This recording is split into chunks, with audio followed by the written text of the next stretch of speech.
welcome everybody. Welcome to Gen Inspire, the motivational side of Gen Hope. We've got a great blessing for you.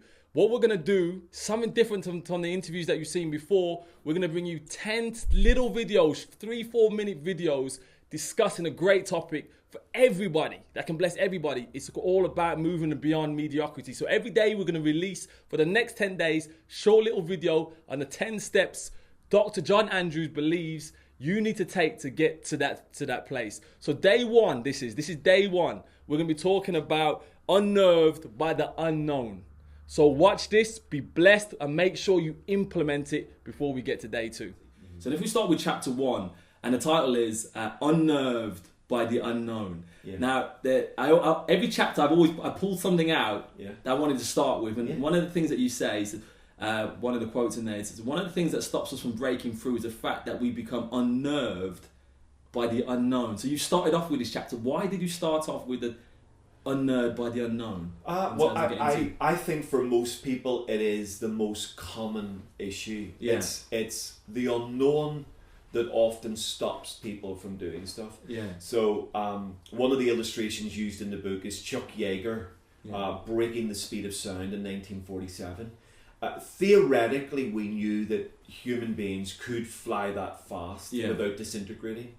But because no one had ever done it, every time they got close to it, and instrumentation went off the scale and the plane shook, and the temptation was pull back, because we don't know what's beyond there. Yeager, of course, on that incredible day broke through and reached Mach 1 for the very first time in human history. And he said in his autobiography, the other side of Mach 1, it was as smooth as a baby's bottom. Yeah. But between the smooth and the wild was the unknown. Right. And that's the bit where most people stop. So lots of people would love to explore, but they're a bit afraid what they'll find.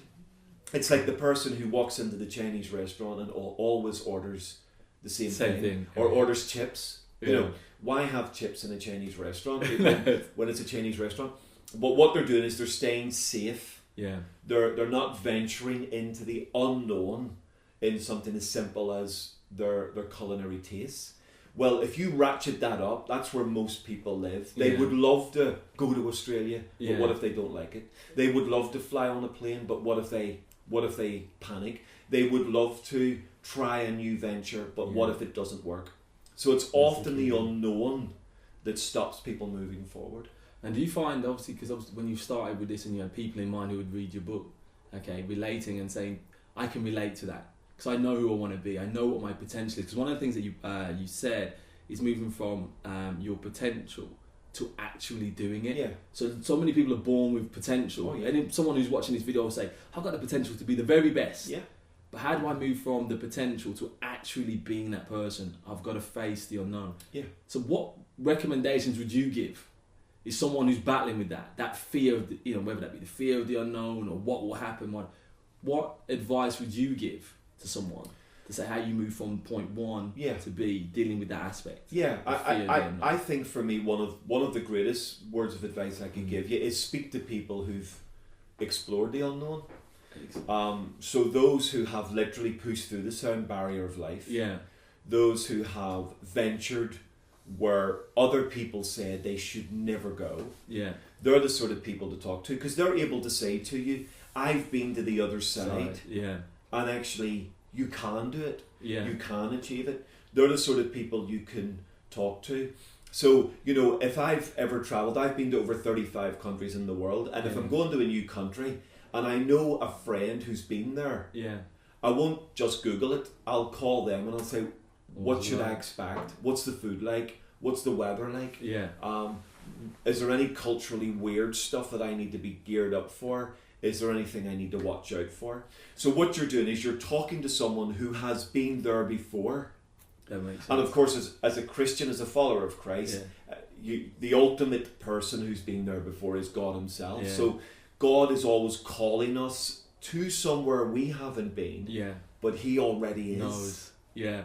Because you've got a great saying here, and it says, faith does not ignore the facts, it faces them. Yeah. Faith doesn't run from the price, it knows exactly how much it costs, but still decides to pay. Yeah. So I think the great thing what you're saying is that if you can prepare and say, speak to someone who's done the unknown that you're looking to do, they can tell you what it consists of. Then you have to ask the question, am I prepared to pay the price? Yeah. So I thought that was a great saying in that. But I think to know obviously what the price is, as you're rightly saying, you have to find someone who's been there before. Yeah. Which is, in the day of technology now, we can do that fairly easily. Of course we can. So we need to. So give us an example how you did that in terms of your. So obviously I know you talked about the travel, but whether that be obviously because you've gone from point A, being a director of a training school. How did you do that? Because that must have been scary, being a director of a training school. Oh yeah, it was, because you were stepping into a realm that was completely different to everything you'd done before. Yeah. It was literally, we were creating a new job in a new environment. I was still leading the church while taking on this new post. So you were having to learn new skills really quickly. You were having to develop teams really quickly. Yeah. And again, for me, it's a couple of things. It's a sense of confidence in your ability. Yeah. So when you're doing something that you really do have the gift for, even though it might be a stretch for you, and you know that the direction you're going in is the right one, even though it may be slightly unnerving, I think all of that produces a confidence then to have a go at the new things and the new stuff. But to weigh up that cost is really, really important. So like an example would be when I did my PhD, my oldest daughter was then 6, my son was 2, a young family, leading the church, doing a lot of other stuff, and people saying there's no way you can do all of that. But I sat down with people who had done it, and I said, is this doable? And they gave me an idea of how much it would cost, literally, physically, but how much it would cost emotionally. Fantastic. And then my wife and I sat down and literally asked ourselves the question, are we prepared to pay that price for the next 4 years? Fantastic. And so I set a target that I would have a doctorate by the time my oldest daughter was 10. Yeah. And in the midst of that, we had a third baby as well. As you do. That's we're not busy enough. Let's throw another baby in. So yeah, absolutely. No, excellent. And I think for anyone, just to close off on this chapter, for anyone who's looking to that first step, is saying find somebody who's done it, who's been there before, who's had success in that area, learn from them, ask them the question, what does it take? Absolutely. Then ask the question, are you prepared to pay that price?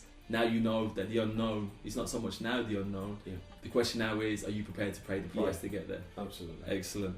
Awesome.